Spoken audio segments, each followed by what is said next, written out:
Welcome to By the Way with Beth and Stacey. I am Beth Cooper. I am Stacey Earlywine, and we've got the big freeze coming on. Yes. We were up in what day? Yes. Your shirt. Yes, I'm cold. Me 24/7. Perfect for today. It's very cold. It's very cold. My hands are cold. Well, Jim and I, when I needed to get up to Hobby Lobby because I needed to get some things, and so anyway, we were up there, and man, the flakes were, because they got more than we did anyway, because like it was kind of melting off here. We got all that big snow or whatever. What day was that? Saturday? Yeah, Saturday. Was that Saturday? And then when we were going up there, and we went to Hobby Lobby, and then and Jim was like, because like it was literally like we got to Effingham County, and the roads were decently cleared. We went at Cracker Barrel and ate. When we came out of Cracker Barrel, it was like, okay, it's already covering again. So we just went to Hobby Lobby because I wanted to go there. He's like, you want to go anywhere else? I'm like, nope, get me home, because I don't want to be on the roads when it's yucky. Yeah, right. But boy, those flakes were beautiful. Was it? Oh yeah. See, I was sick. It's beautiful. I was sick Saturday, so I had big plans to it was going to be a snowy day. I was going to stay home and sew all day and look out the window and enjoy the weather from my comfy sewing room, and I sat in my recliner sick all day is what I did, so I didn't really get to enjoy it, which is sad.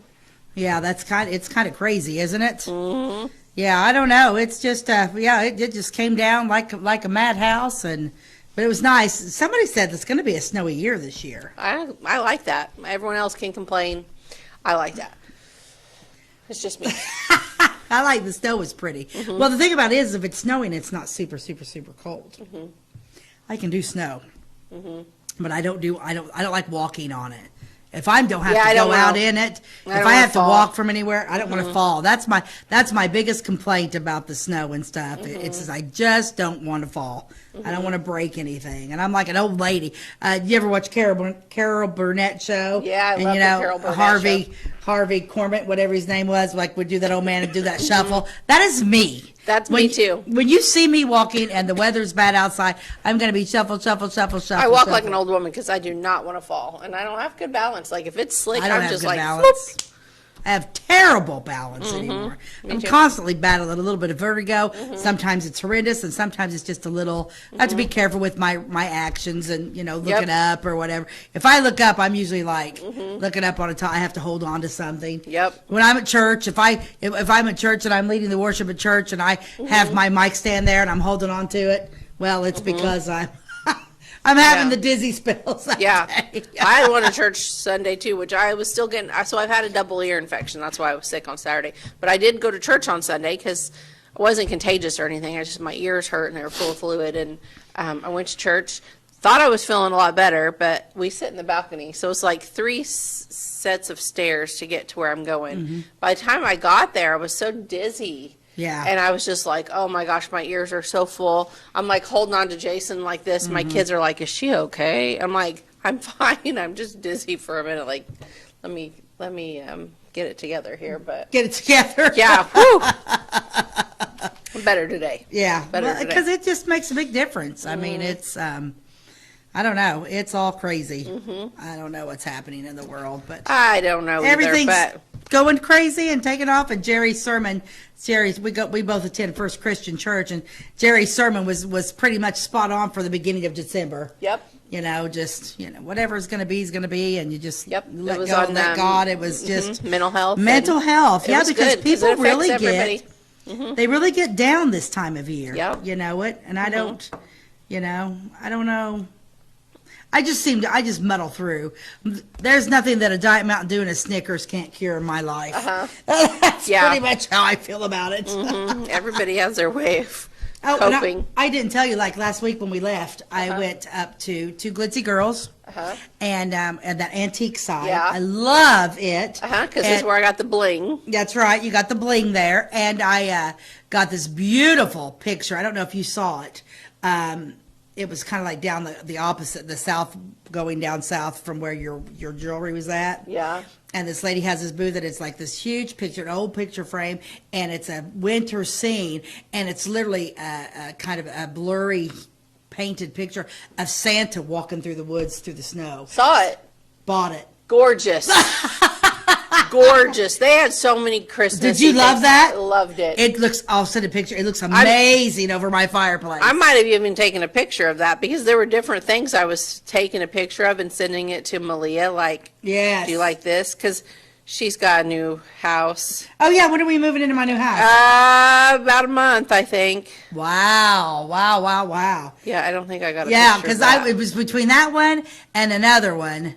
Because and it's an old looking picture. It was just, and I'm just like, and it's staying up. My Christmas stuff, I will take my Christmas decorated tree down, but otherwise, when I decorate my mantles, it's more wintry, snowman, wintry. But that Santa Claus picture staying up till I take it down until March.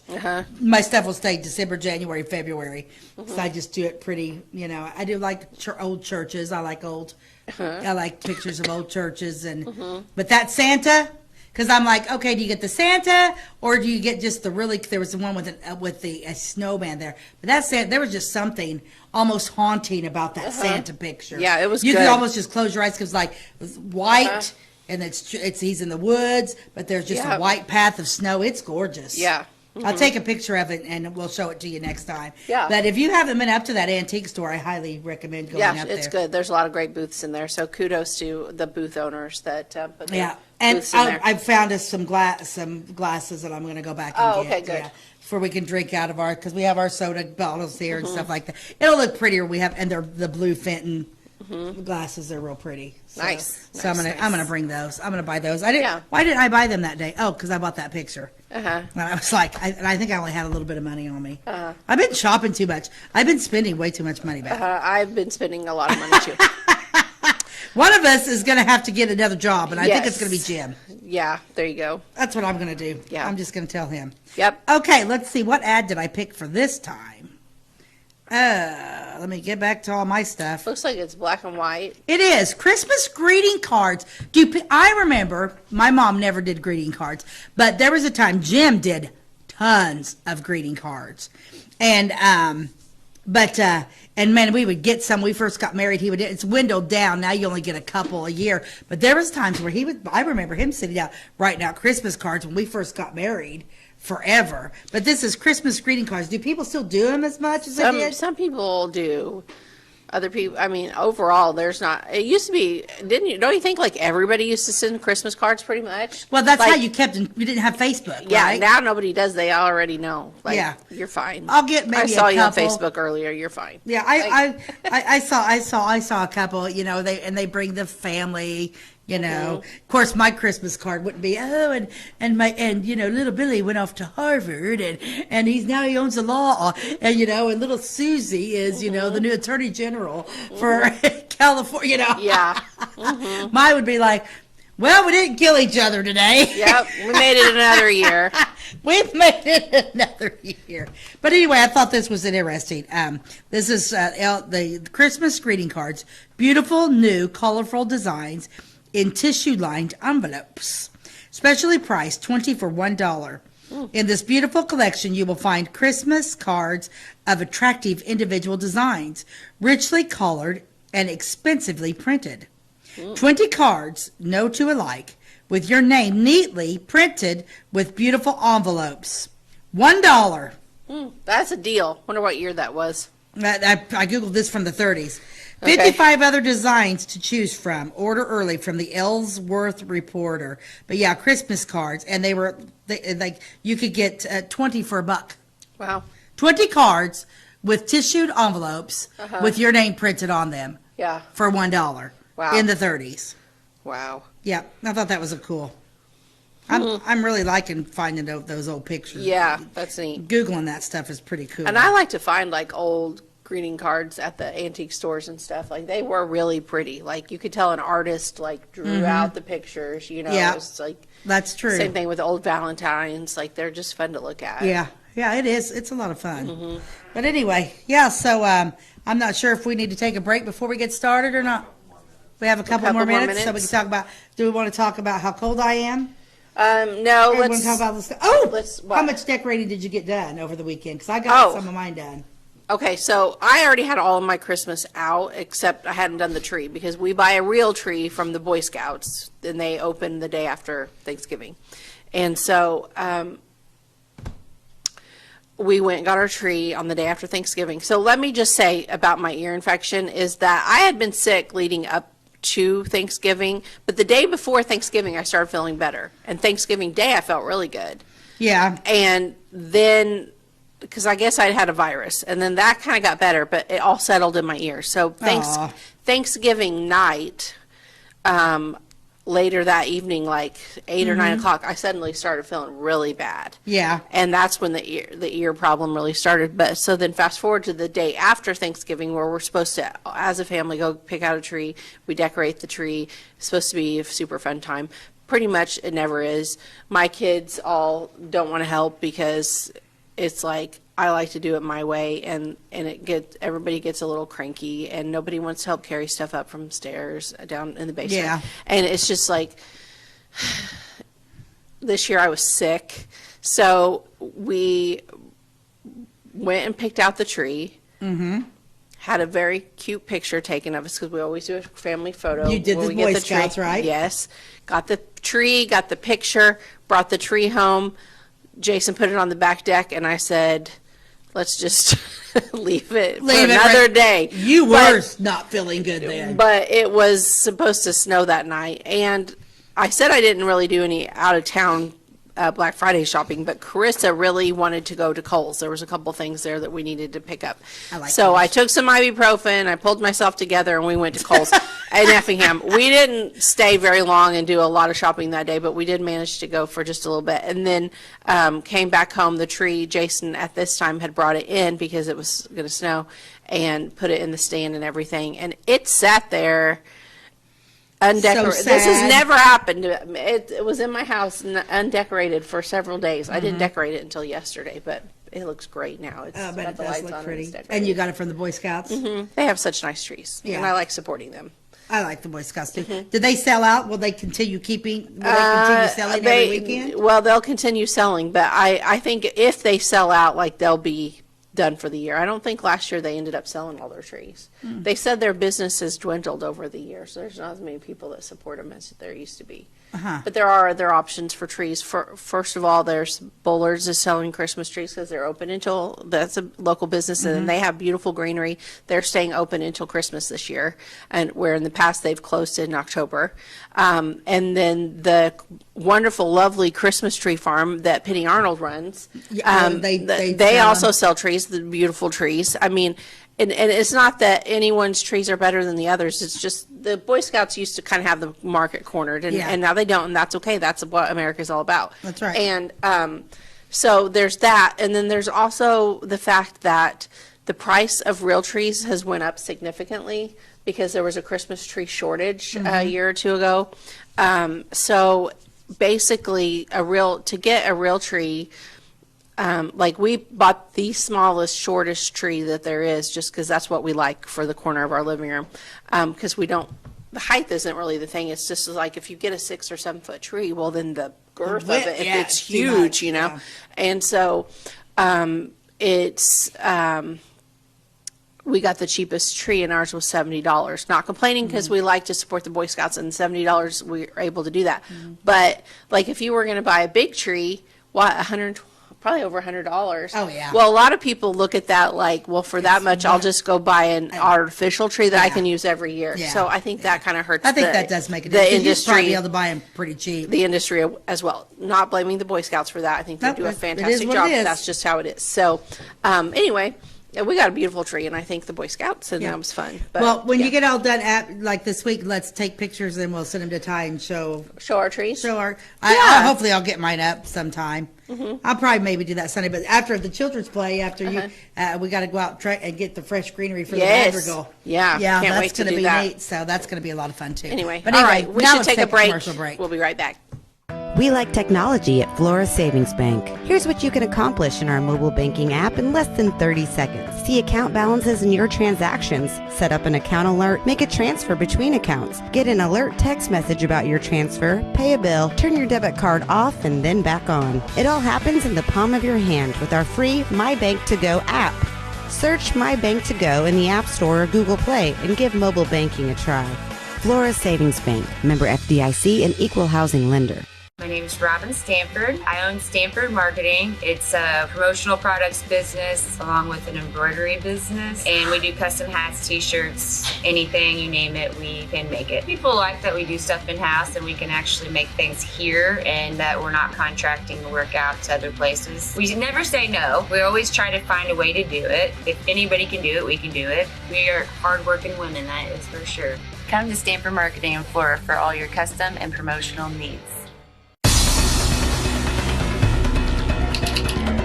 Give me order lumber. Doors, paint, windows, electrical, plumbing, and much more. Oh yeah, give me all your guns too.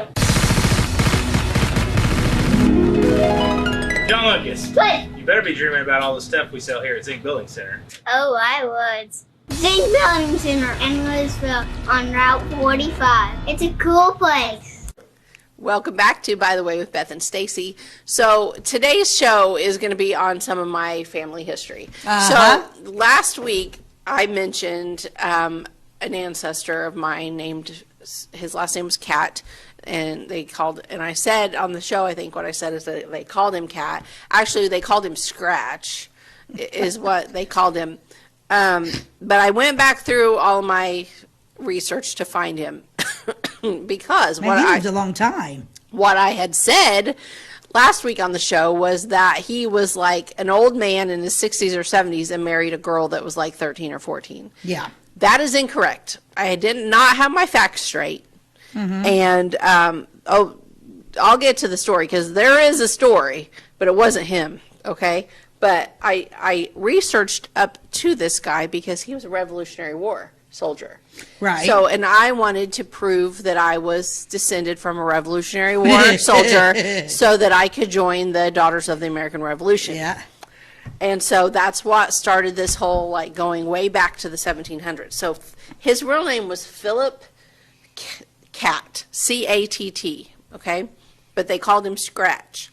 Like for cat scratch fever. Well, you would think, but I would think. so he was born in 1750. So we're going way back to the 1700s, okay? 1750. And he passed away in 1844. He was old. He's my sixth great-grandfather. So great-great-great-great-great-great-grandfather, okay? He was born on May the 25th of 1750 in Moorefield, West Virginia. His father was named Michael, and he was 28, and his mother was named Anna, and she was 30 whenever Philip was born. Then Philip grew up. He married a woman named Mary Magdalena Main. We're going to talk about her here in a minute. That's a name. And they had 11 children together. And then he married a woman named Sally Kimmons on November the 14th, 1820 in Knox, Indiana. And this is all over by Vincennes, okay? So he started off in West Virginia, but they all settled in Vincennes, and then from there they settled in Clay County. So a lot of the people I'm going to talk about today are actually buried at Elmwood. Some of them are buried in Vincennes area, but he died on September the 4th of 1844 in Johnson, Indiana, at the impressive age of 94 years old, this Philip Scratch Catt. Okay, so, Scratch Catt. So I started kind of digging into him a little bit more, and I found this other website on genealogy that I did not even know existed, but it was basically what people used prior to Ancestry.com, which Ancestry.com cannot be beat. And I mean, there's a lot of bad things about technology, but there are a lot of good things about technology. And one of the good things about it is the fact that all this genealogy is so concise and so clear and so organized. And when you go back to this other website that people were using in the late 90s and early 2000s, and how they were communicating with each other, and there were so many. It was genealogy.com. There's so many facts on there that are question marks, and there's no proof, and there's no documents backing it. There was a lot of misinformation. But anyway, I found this written by another descendant of Philip Catt. And this is what he says about his name, Scratch, which was super interesting. I am sure most of you have seen Scratch used in connection with Philip Catt. I wish I had listened more carefully and had more time to visit back in 1968 when I first visited Knox, Indiana. There were several quite active researchers on the Catt family at that time, and they were extremely knowledgeable. Unfortunately, none of these ever published their material. Where it is today is not known to me, which would be cool to go over to that area, because a lot of times if there's a genealogical library, they'll have these books that people put together. However, I do recall remarks being made that Scratch was used because Philip couldn't read or write. That's why they called him Scratch. Scratch. Well, there is a document with an X on it that it was Philip's document, but it was only an X. Considering the age of Philip at that time, it may have been all he could do to make the mark. Earlier, when he signed his pension application, he used PC as his mark. At that time, he was about 82 years old. I have found that his brother George Catt could write, and I have found his name in English as George Catt, and Catt is spelled C-A-T-T, and in German script as George Katz, K-A-T-Z. I did not pay as much attention as I should have to Michael and John's records. I imagine these are those that were signed. I have never found Scratch in any of the records that pertain to Philip Catt. I was somewhat shocked to see that Scratch was included on his government tombstone, and it is. I don't know. Did I send in a picture of his tombstone? Yeah. Okay, let's take a look at that.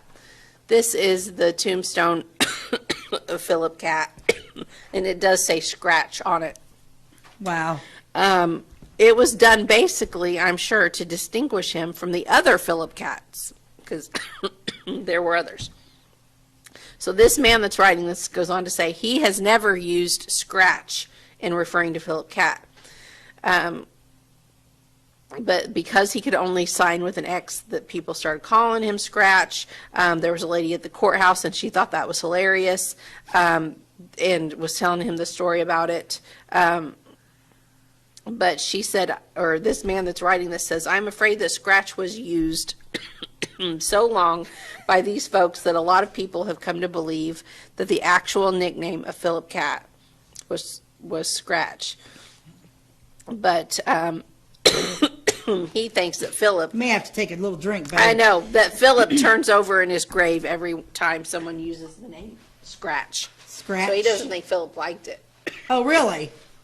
Well, I wonder why he wouldn't like that name. I think it's kind of a cool name. I don't know. Sorry. Did you have a nickname? You never had a nickname in high school or anything? Nobody ever had it? Nope. Did you? Yeah. What were you? Can you try to guess? Chatty Cathy. Spacey Stacey. I was a little bit out there, I guess, you know. Me and my own little world. Yeah, but I think Scratch is kind of a neat. I think so too. I think it's kind of a neat name. But I guess they thought it was kind of derogatory, like making fun of him. Because he couldn't read. Yeah. But I'm assuming because he couldn't write, is it just because like his writing looked like cat scratch? I mean. I don't think he could write anything. He didn't know what any of it meant. Huh. Interesting. Okay, so let's go through a few things about Philip. So just a timeline of his life. He was born in 1750. His first child, Mary Catt, was born in 1776, the same year as our great nation. In fact, there's a line in Hamilton about that. When the child's born, it's like, come of age in this same nation. Something like that. Anyway. So. He was pretty old when his first child was born then, 26. 26. So back in the day, that's pretty old. Actually. No mention of a wife. Well, that's here nor there. Okay. Doesn't say who Apparently, her mother is. he was married. I read it on another website. He was married. No one knows who she was or how long she lived. Mm-hmm. But he had Mary in 1776. And then he had another daughter in 1779. Her name was Elizabeth. Now, these two girls, no one knows the mother. They're not listed anywhere in any genealogy, ancestry, anything about this Philip Catt. Like, she apparently died, no marker, no nothing. No nothing. Nothing. And But she's the mother of both these girls that we think, yes. Right? Then in 1779, he did get married to Mary Magdalena Maine. Mary Magdalena. Uh-huh. In West Virginia in 1779. He was 29 years old. So he gets married to Mary Maine and has 2 little girls. One of them is a baby that was just born in January. And the other one is 3 years old. So Mary takes on 2 little two children. little girls and this husband. And then Has 2 more little girls. Then she has Philip, was born in 1782. Then Sebastian in 1784. Here, count with your fingers while I read. We're on the 4th child. 4th child. John in 1786. Okay. Rebecca in 1791. Susanna in 1794. Daniel in 1797. Eutha Melinda. Eutha, E-U-T-H-A, 1800. Zipporah. Is that a Bible name? I feel like I've heard it. Zipporah. Zipporah, in 1808. So we're at 10 right now. Okay. Okay. I'm starting over. Okay.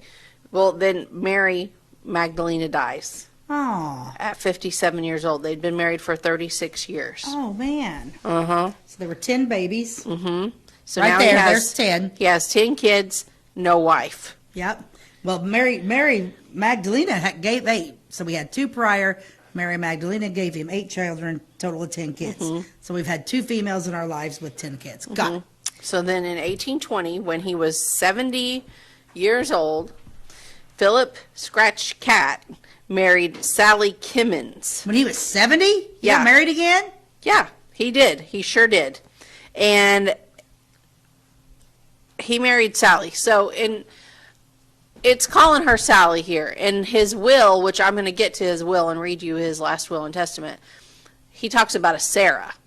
So I can't find, and no one else can find either, because there's a whole bunch of people that are descended from Philip Catt.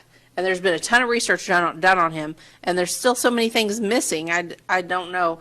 But Sally Kimmins, is Sarah and Sally interchangeable? Is Sally a nickname for Sarah? Not to my knowledge, but who knows? No, I don't know. I don't know. Google that, because that would be weird. But how old is she? We don't when he know. marries this woman. We don't know how old she is because we can't find any birth records of her, any of her, nothing on Find a Grave, nothing on Ancestry. It's like this woman didn't exist. Huh. No records. Really? Okay. So what? And he's 70. Sorry. He's old. Yes, but he's got this new wife, and in 1822, guess what happens? They have a daughter. Number 11. He's 70. He's 70. We don't know for sure how old she is. It's possible she's very young. She has to be young, right? This daughter's name is Rebecca, and everyone called her Miss Rebecca. Miss Rebecca. So number 11. Yep. And he's 70. Did you find anything, Ty? Yeah, so he wrote down Sarah, but her name's Sally, or is it the other way around? He wrote down Sarah in his will, but in the Ancestry it lists her as Sally, but no one really has any real records on her. Sally historically was an affectionate name, a nickname for Sarah. Okay, okay, thank good. you. So Thank you for Sally clearing is that a up. nickname for Sarah historically. So, So, but they just had the one child. yes, they just had the one. Okay. I'd say she was probably pretty young. What's our Okay. timeline on commercials, babe? We can take one. Okay, we'll take a commercial break. When we come back, I'll read his last will and testament. At Clay City Banking Company, we're all on the same team, regardless of zip code. At home, work, school, or across the country, you can be part of our team with our cutting-edge mobile banking products. From your hand, you can check balances, transfer money, make deposits, and pay bills. Looking for a loan? We've got you covered with our mortgage, agriculture, commercial, and consumer loans. Join our team today. Clay City, Flora, Louisville, and Fairfield Banking Companies. We're the hometown banks, member FDIC, and equal housing lender. Since 2004, Ed Lewis Trucking has been moving America forward. Family-owned and built on values that matter. Reliability, hard work, and service you can count on. From dry van freight to dump and hopper bottoms, plus top-tier truck maintenance in their state-of-the-art shop that's open to all truckers, not just their own fleet. They're growing stronger, expanding with their recent acquisition of McKinney Trucking, but never losing sight of what drives them. It's Ed Lewis Trucking, family-driven, service-proven. Call Ed Lewis Trucking at 618-686-3555. Tomorrow. Some fear the uncertainty it brings. Some trust the promise it holds. At Grinnell Mutual, we are always looking forward to tomorrow, growing and innovating. So even if the plans you have for the future aren't the same as the plans that the future holds for you, you can be ready. Because we'll be ready, like we have been for over 100 years. Trust in that. Trust in tomorrow.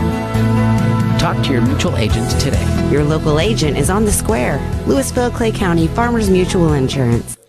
Welcome back to, by the way, with Beth and Stacey. So I'm talking about my ancestor, Philip Catt, and his nickname was Scratch. At least it's on his tombstone. There's someone that thinks maybe people didn't really call him that to his face because he couldn't read or write.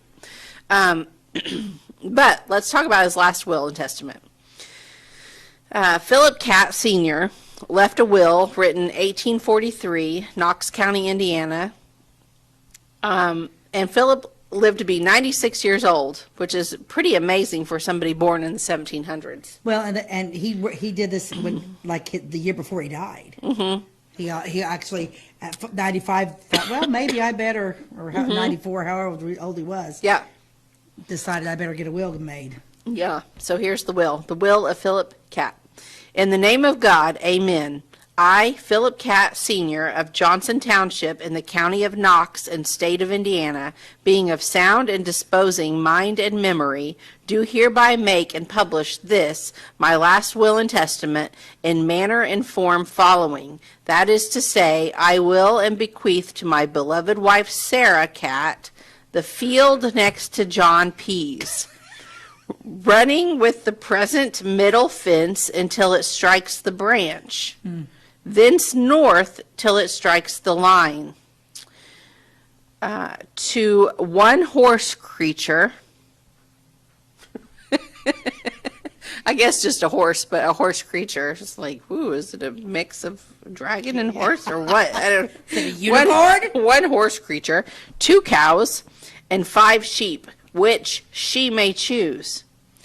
Geese and fowls and all the hogs, plow and gears, and single trees, saddle and bridle, 1 small wagon and harness, 1 bed and bedding, 1 bedstead, 1 big wheel and 1 small wheel. Okay. It might have been important. I don't know. Well, everything they had. Everything had a purpose. Chairs and kitchen furniture, cupboard and cupboard. Cupboard and cupboard. I don't know what that means. Oh, this has been retyped from something that was written in hand, and so then there's a blank here because they couldn't read what he wrote. Something good on hand. 2 pair of dog irons, 2 candlesticks, 1 scythe and cradle, 1 good hoe, 1 small log chain, 1 large iron kettle, all the belongings to the smokehouse and the milk house, furniture and all the bees, and all the grain and hay that is on the farm. After my just debts and funeral expenses are paid, the balance of my property is to be equally divided between my 5 daughters, by sale or otherwise. The land is hers so long as she lives single, and I hereby revoke all former wills and made by me at any time whatever. Witness my hand and seal this 4th day of September, 1843, signed, sealed, and acknowledged in presence of Andrew Purcell and Jacob P. His Philip, and he signs it, his, and then Philip X is in the big X is in the middle, Catt mark. So he signed it with an X, and then they typed in his name. So he left everything to his wife, But Yes. then after everything was what was something to be sold to give to it, because he had 11 children, so he must only have 5 living at this point. He had 11. Yeah, so after everything was paid, the balance of his property is to be equally divided between the 5 daughters. And he says the land is Sarah's as long as she lives single. Single, right? I caught that too. The second she gets married, boy, you're out. yep.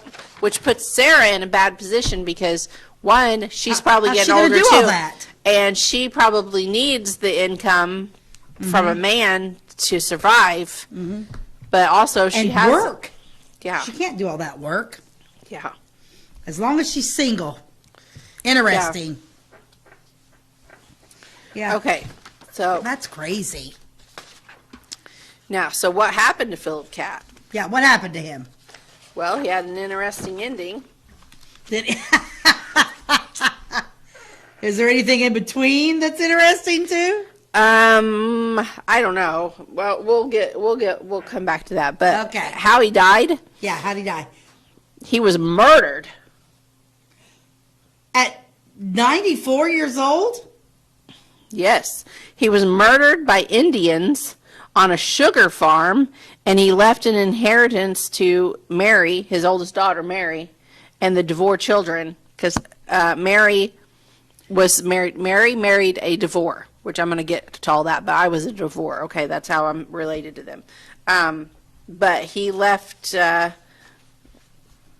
his inheritance, to Sarah, and then to Mary and her children, and then they later sold all that to Samuel Minor. That's how it all worked out. His will was written one way, but it actually worked out where he was murdered, and I don't really know what happened to the wife, but Mary definitely got an inheritance. And maybe the other 5 did too. And he was but murdered on a sugar farm. on a sugar farm. It doesn't say it's his sugar farm, but he was murdered I wonder what he was by doing. Indians. He's 94. What's he doing on a? This guy has seen some things, man. He's been to the Revolutionary War. He's had 11 kids. He's had 2 wives. He had his last child at 70 years old. Like, he is a. Can I say badass on television? Like, I mean, like, he's done it all. Like, He's done it all. What if he was kind of a mouthy feller and this Indian came up and he started mouthing him and the guy's like, I'm not going to put up with that, and killed him. Or attacked. Yeah. I mean, I don't know what happened. Like, why would an Indian want to kill a 94-year-old man? I don't know. Unless I'm pretty sure he had grit and gumption. And Yeah. Mm-hmm. You don't have any photos of him either, do you? I do not have any photos of him, but I would love to see what he looks like. so we're going to talk about something that I Wow. don't like about him. Uh-oh. And it kind of has something to do with what I mentioned last week about the age difference. Yeah. Which wife was so young? It was his daughter. He let his oldest daughter marry. He sent her off to get married at age 15. She got married at age Really? 15. Okay. She was born on March 25th, 1776. She's the same year as our country, okay? 1776 was when she was born. Her name, Mary Catt. She was born in Pennsylvania. Philip was her father. And it says that her mother was also Mary, but we know that isn't really true. Mary was more like her stepmom, because this child, Mary, was her and her sister, Elizabeth, were born before he ever married Mary, the other Mary. So unless they had 2 kids out of wedlock and got married later, which I don't think. So this Mary Catt, she died in 1841 at the age of 64. Is that her? Yeah, let's see a picture of her, if we would, Ty. This is Mary Catt. Mary is my 5th great-grandmother, okay? Great-great-great-great-great-grandmother on my Devore side. Mary Catt.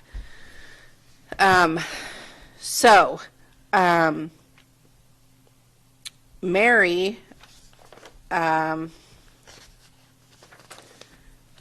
married, let me find this. Wow, is those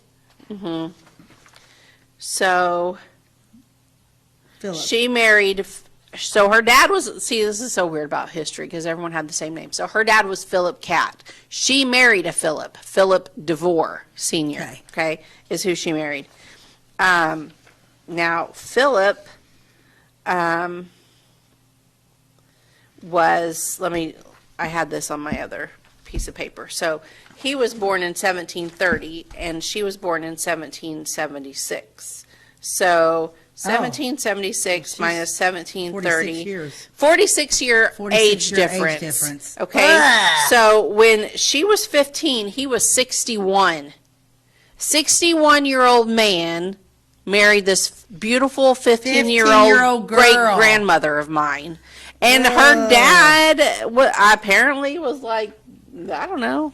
I mean, it makes you wonder if this dude was rich. Well, funny you should mention that. Funny. I always go where the money's at.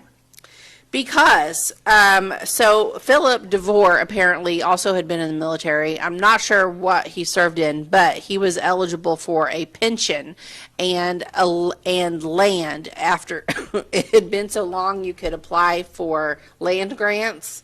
So at the age of 60, right before he married Mary, he received, there's different reports. One report says 300 acres. Another one was like something closer to 1,000 acres. He received a whole bunch of land in this land grant and his military pension or something like that.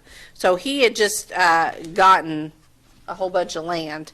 And then all of a sudden he was like, yeah, now let's get married. I'll take this 15-year-old Mary Catt. So sad for her that she was such a beautiful little thing and married this man, 61-year-old man.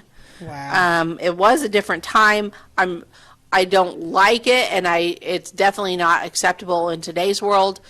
Back then, I think if any of us go through our history and like go through our ancestors that lived in the 1700s and early 1800s, I'm willing to bet most of us see things like this.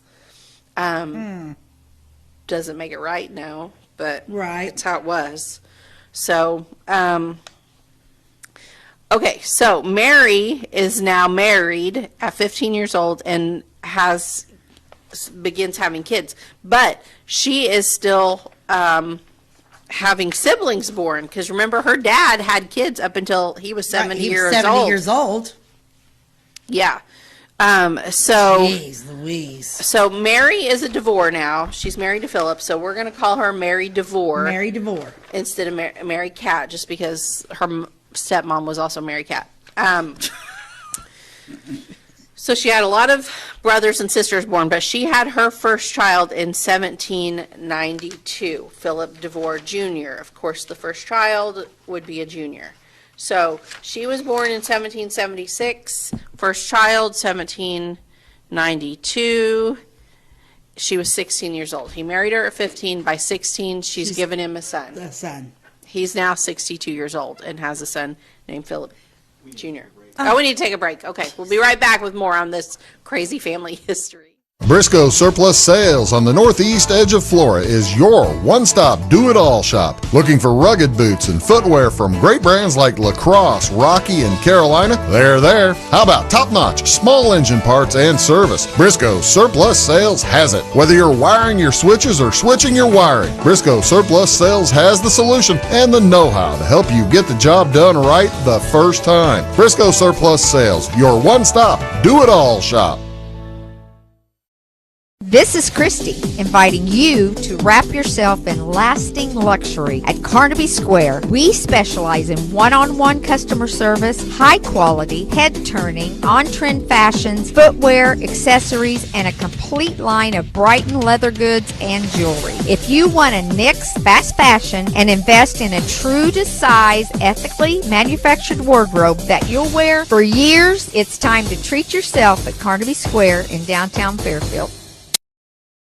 At Clay County Hospital, we are dedicated to providing quality care for you and your family.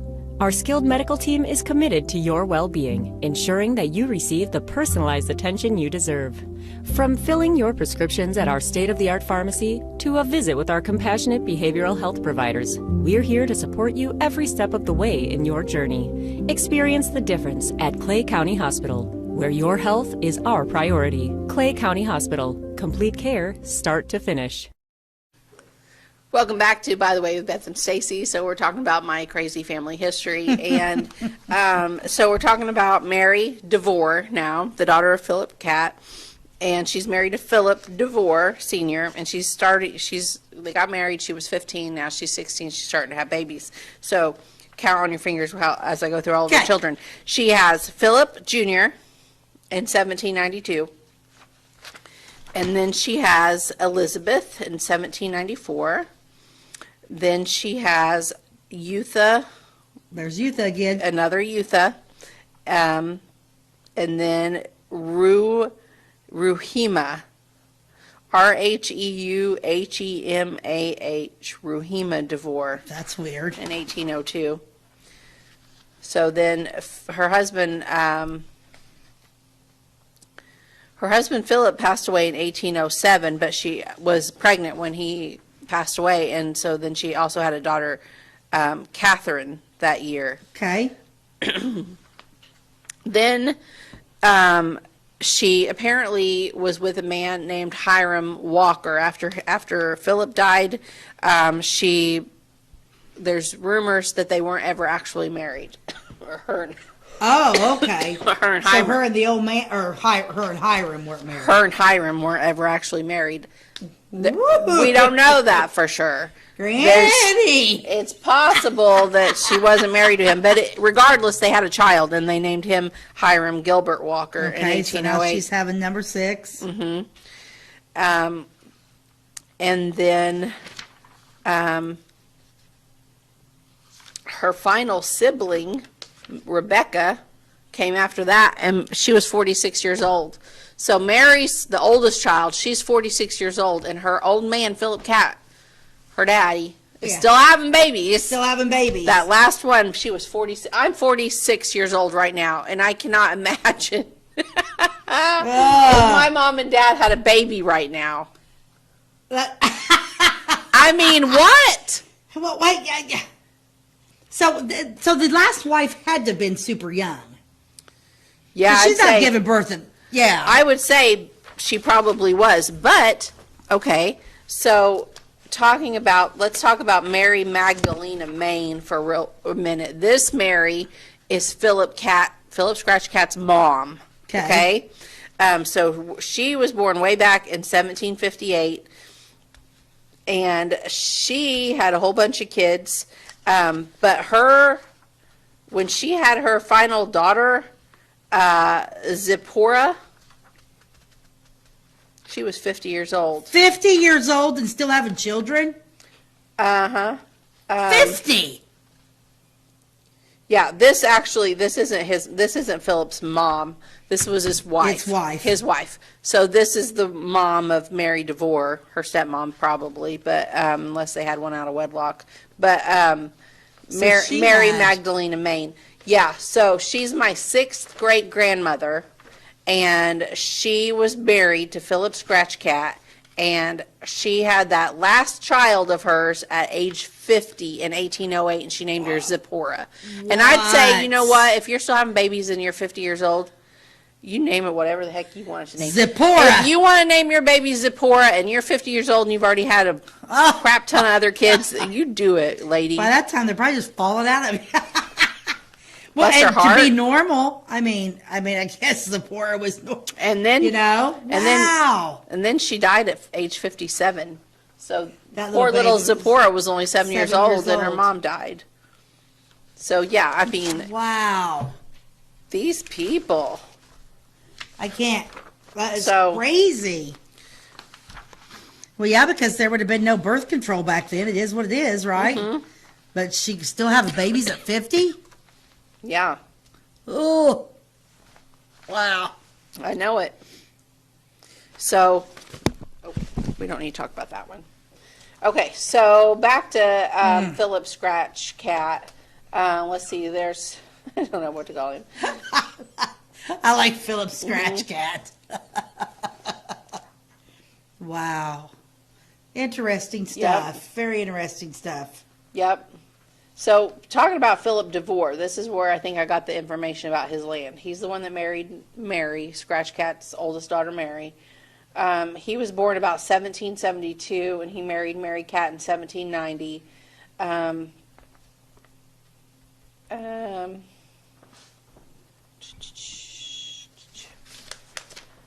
think it said something about the land. There's a lot there about land. So did that all just continue getting inherited down to your family? I mean, does this land still exist? Oh, probably not. And where were they at? Where did they live? All over by Vincennes. Okay. Uh-huh. It said Philip's first wife had died or was murdered, possibly in Pennsylvania around 1780. The Indians at that time were very murderous and had killed many settlers of men, women, and children for their scalps, which the British paid well for. Sometimes the Indians would kidnap a family and they would sell them for ransom or absorb them into the tribe. She may have died or was captured on the trail. So that's sad. That is sad. Wow. Like I said, and then the British was like, yeah, scalp those people that abandoned us. No wonder the Indians started fighting for England. Yeah, Philip Sr. applied for a land patent in the district of Vincennes. He applied for 56 acres, which was not surveyed, and then again for 300 acres, which was surveyed in his favor, on the river de Chis, C-H-I-S. And then in question marks next to it, in parentheses, someone wrote Big Muddy Creek. They think that's the Big Muddy Creek. Bound by owners John Reed, John P., Sebastian Frederick, and Philip Scratch Cat, and others. Mary's husband Philip is said to have died in 1807. There may have been an Indian uprising or an epidemic that year, which had killed her husband. Wow. Yeah, that does kind of make some sense. You know, because that kind of ties into that last story we just did. You know, England's paying the Indians to scalp the white people that settled and did not let me be the king. Sounds like England, don't it? Yeah. Wow. It said, if Philip Devore died on October the 3rd, 1812, he was 82 years old, and Mary, his wife, was 36. She was still a young woman with children from ages 4 to 20. It is possible that she could have divorced Philip Devore in 1807 or left him for Hiram Walker. I don't think she probably divorced him. I think she probably just stayed with him until he died. And why would you divorce him at that point? Just stay. Well, she couldn't get married again, so she probably did just shack up with Hiram. I mean, he didn't say. He said just to single anymore, not be single anymore means you got to be married. She did marry. Yep. She was actually pretty smart. Yep. I wouldn't have done it either. She looks like she's smart. Like in her picture, like she looks like she's just a. Let's look at her picture again. Yeah, she's a pretty girl too. Yeah. Yeah, I mean it just makes sense, you know. No wonder she didn't ever marry Hiram. Yeah. I wouldn't have either. Yeah, I wouldn't have either. But shortly after that, they left Indiana and came to Clay County. And then, and then all the Devores, her other children, the Devores, all came with her. Yeah. And that's how there's a bunch of Devores in this area. Huh. Yep. Yeah, because I like her. Yeah, like my 3 times great grandfather, I think he's buried at Clay City. And then the rest of them are at Elmwood, I think. Yeah, so they kind of settled just in Clay County, like Clay City area and Elmwood. Yep. But interesting. That is interesting. You know, for my Devore cousins that are out there, you might find this interesting as well, because he's also your great-great-great-great-grandfather. Yeah. Yeah. So. Yeah, that history's fun to fun. Like I said, I did the Franklins, and we did John Franklin that's buried in number 4 cemetery, and that was pretty neat. One the first Franklin settler that came to Sailor Springs. And it's funny to see where you come from, because then the other thing about when I look up the picture of John Franklin, that's my mother's side of the family. It's like literally they look like that, because I have a cousin that looks like, you can see that Franklin gene in them. Yeah, it's like that's a lot of fun to go back there. But and I mean, like, Scratch had a cool. And that's just like one of my 6 great grandpas. But when you go through like every corner of your family, like, I don't know, how many 6 great grandfathers does a person have? Ty, look that up. How many 6 times great grandfathers does each person have? Because it would be a lot. So then it makes you want to go through every one of your grandparents that are like from the 1700s. Because this could have happened in any other line too. Like people were marrying at all ages and having babies and. Yeah, well, wouldn't you just like you'd have your 6th great grandfather on your mother's side and on the father's side? Well, and then if you had, it's more than that, because You have about 256. 250. You have 256 6 great grandparents. So then he's just one of my 6 times great grandfathers. There's 256 of them. How is that even? Because you think about the tree, okay? So then it just keeps getting, and like each 5 times great grandmother has a father, and it just it multiplies. It just multiplies. So I apparently have 256 6 times great grandparents. Yeah. So do you. So do well, I. you start looking into all 200 and some of them, there's going to be some stories. Yeah. Yeah. So, I mean, that would, my gosh, if we just did a story on each one of those, we'd have our next. Documentation's the problem, though. Right? I know. But with technology, it is easier because it's so far out. That means there's so many more people that are related to that person. So there's a whole bunch of people that are on Ancestry that have already done all the research. Right. And you just have to track through your family tree to find them. And then when you do find them, all these documentations are already attached to their name that show who they were, what they did, what they owned. Yeah, and that's Ancestry. Marriage records, all of the records are already attached to their name, because you just have to track them down. And all you gotta do is get the app. I imagine there's an app. Is there an app? It's an app, or I do it on the laptop, but you have to subscribe. Yeah. It's like $30 a month, but it's kind of cool though. Yeah, and I will have a subscription for a few months and like really use it a lot, and then I let it go for a little bit, and then I'm like, okay, I'm ready to get back into it. You don't have to just keep. You don't have to pay for it all the time. Yeah. If you're wanting to know what's going on, that's kind of neat, because everybody's got a story. Just those murders and we learn something new every time we do a story. Like some of those old books. The Genealogy Society is amazing to go up there if you're interested in that stuff. It's funny to me how so many people don't care about the history. Nope. Yeah, and I love history. I do too. And there's so many fascinating things that happened, like right here. Just talking about your episode earlier about the man that was killed, the 17-year-old boy that was killed in Elm Creek and staked to the bottom of the creek. Like, we drive across Elm Creek in Clay County every single day, and nobody even knows that. But we don't even know his name. Yeah, things have happened here. It's neat to remember all of that and think about it. And what's our timeline, babe?